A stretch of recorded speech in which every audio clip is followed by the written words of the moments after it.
Please remember to engage with our content by hitting that subscribe button and sharing your feedback below. Your support helps us bring you more compelling narratives. The downpour hammered against the front windows that Thursday night, creating an endless percussion that seemed to echo through every corner of the house. It had been one of those dreary, overcast days that settles deep into your spirit, the kind that makes you crave nothing more than wrapping yourself in warmth with something comforting to read. I had just completed my evening routine of cleaning the kitchen, listening to the gentle whir of the appliance cycle, when the chime of the doorbell cut through the quiet. The unexpected sound made me pause. I hadn't anticipated any visitors, particularly not during such terrible weather conditions. Through the security lens, I glimpsed David on my front steps, his frame bent against the torrential rain, completely drenched and appearing somewhat bewildered. David, my brother-in-law, the younger sibling of my departed husband Michael. David, what brings you here? I called out, quickly opening the entrance and waving him inside. You're absolutely soaked. Please, come in immediately, he managed, a somewhat embarrassed, dripping grin. Hello, Anna. I apologize for arriving unannounced like this. My vehicle chose tonight to break down just a few streets away from here. Naturally, my cell phone battery died as well. I was wondering if I might borrow your telephone to contact roadside assistance. Absolutely, I responded, retrieving a large bath towel from the hallway closet. Here, get yourself dried off, you appear to be freezing. I guided him toward the kitchen, which remained the coziest space in the home due to the residual warmth from the cooking appliances. The aroma of baked pork still lingered pleasantly in the atmosphere. He accepted the towel with appreciation, roughly drying his soaked brown hair while water continued dripping from his worn work boots onto the tile flooring. Thank you, Anna. You're truly saving me here. His gaze wandered around the kitchen, pausing momentarily on the picture frame containing Michael and me positioned on the narrow ledge above the countertop.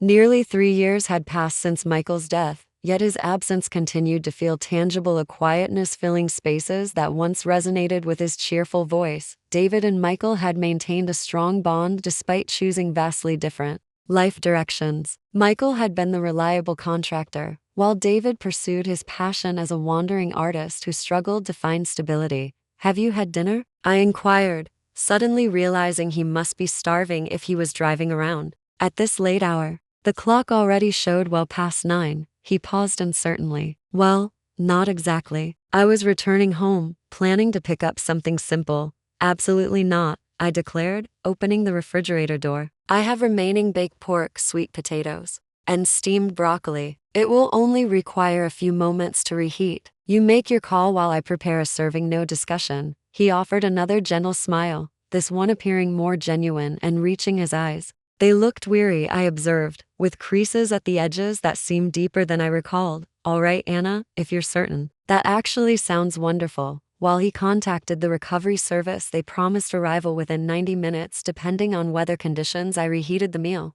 The familiar household activity felt soothing and purposeful. David concluded his call on our old cream-colored landline telephone, the reliable backup device we maintained for situations exactly like this, and positioned himself against the counter. Observing my movements, there was an uncommon stillness about him this evening. Typically, David overflowed with anecdotes, humor, and restless energy that consumed whatever environment he occupied. Tonight, however, he appeared subdued, almost contemplative. The aroma is even more appealing the second time, he commented quietly. Comfort cuisine, I replied while arranging the pork and vegetables on a dish. Perfect for stormy evenings and mechanical failures. I positioned the plate on the compact kitchen table where Michael and I once shared our morning meals. Please, sit down and eat. He pulled out a chair and settled, staring at the food momentarily before lifting his utensil. Thank you once more, Anna. Truly. I poured glasses of white wine, placing one before him and keeping the other, then leaned against the counter across from him. The rain maintained its consistent rhythm against the glass panes. The atmosphere within the kitchen felt unusually intimate, sheltered from the tempest outside. We were simply two individuals connected through the person we both mourned, sharing an unplanned meal during a wretched night. I observed him eating, the quiet extending between us, though it wasn't awkward. It was a comfortable silence, weighted with unexpressed thoughts and common experiences. I sensed this wasn't merely about vehicular trouble. Something else burdened him, something behind those fatigued eyes, and for reasons I couldn't explain. I felt drawn to discover what it was. The evening suddenly seemed charged with an undercurrent, a feeling that the usual boundaries of our relationship, sister-in-law and brother-in-law, might be shifting, becoming less defined. In the soft, warm illumination of my kitchen, David completed his meal, pushing the empty dish away with a satisfied exhale. "That was amazing, Anna. Thank you. Honestly, I believe I needed that more than I understood." He looked up at me, his gaze direct, maintaining eye contact longer than normal. The weariness remained, but something else flickered beneath it, perhaps vulnerability. "You're welcome, David," I said gently, swirling the wine in my glass. "Difficult day, even before your car abandoned you?" He released a brief, humorless chuckle. "You could say that. Difficult month, really. Maybe a difficult year." He ran fingers through his still damp hair. "Things haven't been progressing well. The musical group is dissolving. Performances are becoming scarce, and Rebecca and I ended things several weeks ago." Rebecca, his longtime partner. I hadn't known. David wasn't particularly communicative, often allowing Michael to serve as the connection between him and the family. Since Michael's passing, David had become even more distant, his visits increasingly rare. "Oh, David, I'm deeply sorry," I said, genuinely shocked and saddened. "I had no idea," he shrugged, looking at his clasped hands on the table. "Yeah, well, I wasn't exactly broadcasting it. It was mutual, sort of. Just gradually faded, you know? Like wet fireworks." He attempted a smile, but it fell short. "Seems to be my life's pattern lately." I moved from the counter and sat in the chair facing him, mirroring his position. "It sounds like you're bearing quite a burden right now." He looked up again, surprise flickering in his eyes, as if he hadn't expected me to probe deeper, or perhaps hadn't anticipated such simple acknowledgement of his struggles. "Yeah, I suppose I am." He took a slow sip of wine. "It's strange when Michael was here. I don't know. Everything felt different. Like I had support. Someone who simply understood. Understood me." His voice grew slightly thicker when mentioning his brother's name. A familiar ache resonated in my chest. "I understand. Completely," I whispered. Michael had been that person for me as well, the foundation, the one who comprehended without requiring explanations. We sat quietly again, but this time it felt different, charged. The shared grief, the unspoken understanding of loss created a new form of connection between us. It wasn't simply Anna, Michael's wife, and David, Michael's brother. It was two people adrift in their own storms, discovering an unexpected moment of refuge in a quiet kitchen during a rainy night. "You know," David said, his voice barely audible, "Michael always said you were the strongest person he knew. He admired you tremendously, Anna." Tears stung my eyes unexpectedly. Michael rarely expressed feelings so directly, at least not to me. Hearing it from David felt like a posthumous gift, a validation I hadn't realized I needed. He never told me that he wasn't always skilled at expressing things directly. David chuckled softly, genuine warmth in the sound this time. "But he felt them profoundly. He worried about you afterward. Worried about you being alone." "I manage," I said, attempting to keep my voice steady. "It's quiet sometimes. Too quiet, but I manage." It was the truth, but speaking it aloud felt raw, exposing a loneliness I usually kept carefully concealed. David reached across the small